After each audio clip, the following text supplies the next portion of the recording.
Hello दोस्तों, तो स्वागत है आप सभी का एक और नई वीडियो में। और आप देख रहे हैं द रियल इंसिडेंट। और दोस्तों, मैं आपका होस्ट राजू। तो वीडियो में आगे बढ़ने से पहले अगर आप नए हैं तो हमारे चैनल को जरूर सब्सक्राइब करिए और बेल आइकन को प्रेस करिए ऐसी ही रियल इंसिडेंट वीडियो देखने के लिए।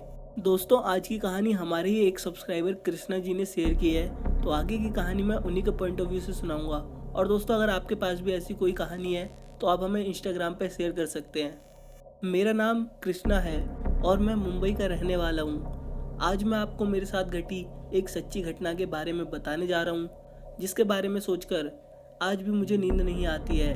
मैं बचपन से ही गर्मियों की छुट्टी मिलते ही अपने नाना नानी के यहाँ जाया करता था, और इस बार भी मैं गर्मियों की छुट्टी में नाना नानी के यहाँ पे जा रहा था। मेरे नाना जी के गाँव में जाने के लिए जंगल के रास्ते से होकर गुजरना पड़ता है, क्योंकि सड़क के रास्ते में काफ़ी समय लगता है। इसलिए बचपन से ही मेरे मामा के साथ मैं इस जंगल से गुजरता था। ये पहला मौका था जब मेरे साथ कोई नहीं था और मैं अपनी बाइक से उस कच्चे रास्ते से गुजर रहा था।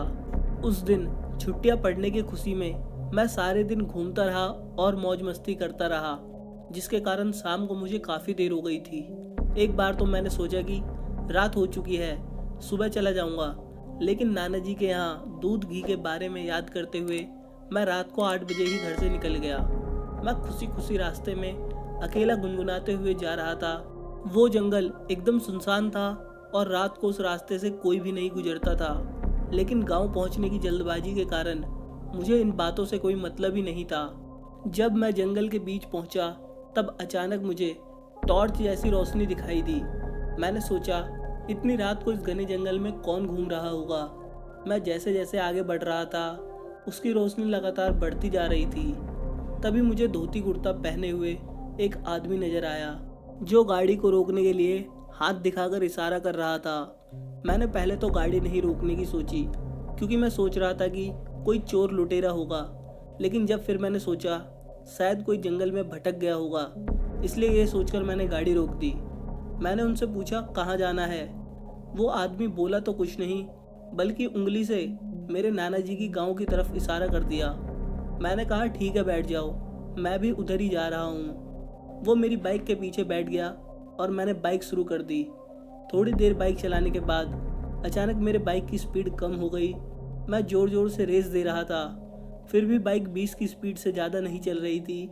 मैंने सोचा कि अगर ऐसे बाइक चलती रही तो गाँव पहुँचने में आधी रात हो जाएगी और इस जंगल में कोई मैकेनिक भी कहाँ मिलेगा। अब चलना तो था ही, इसलिए धीरे धीरे ही मैं बाइक चलाने लगा।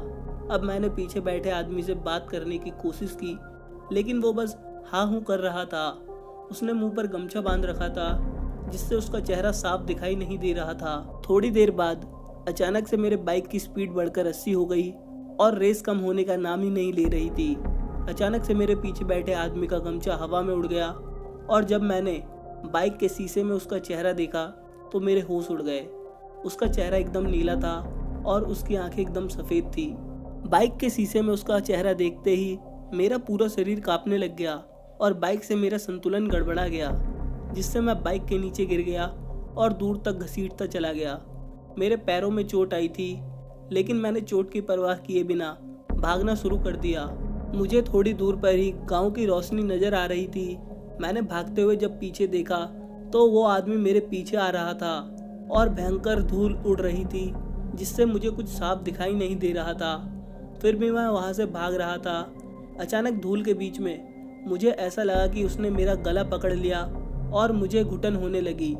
तभी मुझे सामने से गांव के 2-3 लोग जंगल की ओर आते हुए दिखाई दिए, तो मैं ज़ोर ज़ोर से मदद के लिए चिल्लाया। वो लोग दौड़ते हुए मेरी तरफ आए और धूल में लाठियाँ बरसाने लगे।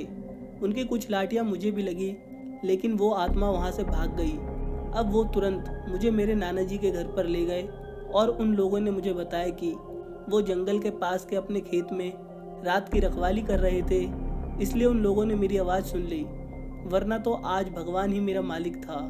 मैंने उन लोगों से और नाना जी से उस गमछे वाले आदमी के बारे में पूछा तो उन्होंने बताया कि कई साल पहले सूखा पड़ने पर जब एक किसान की फसल बर्बाद हो गई और वो किसान भारी कर्जों में डूब गया, इसी वजह से उसने जंगल में जाकर अपने गमछे से फांसी लगाकर आत्महत्या कर ली।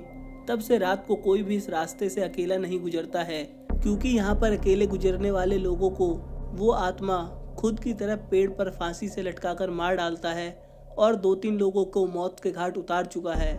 अब मुझे सारी घटना पता चली, लेकिन मैं अभी भी कांप रहा था। उस घटना के बाद मैं कभी उस जंगल वाले रास्ते से अपने गांव नहीं आया और उस घटना के बारे में सोचते हुए मुझे आज भी सिहरन पैदा होती है। तो दोस्तों, आपको ये सच्ची घटना कैसी लगी मुझे कमेंट करके ज़रूर बताइए, और वीडियो अच्छी लगी हो तो वीडियो को लाइक करिए और अपने दोस्तों के साथ शेयर करिए, और ऐसी ही रियल इंसिडेंट वीडियो देखने के लिए चैनल को ज़रूर सब्सक्राइब करिए। मैं मिलता हूँ आपको इसकी नेक्स्ट वीडियो में, तब तक के लिए गुड बाय, टेक केयर।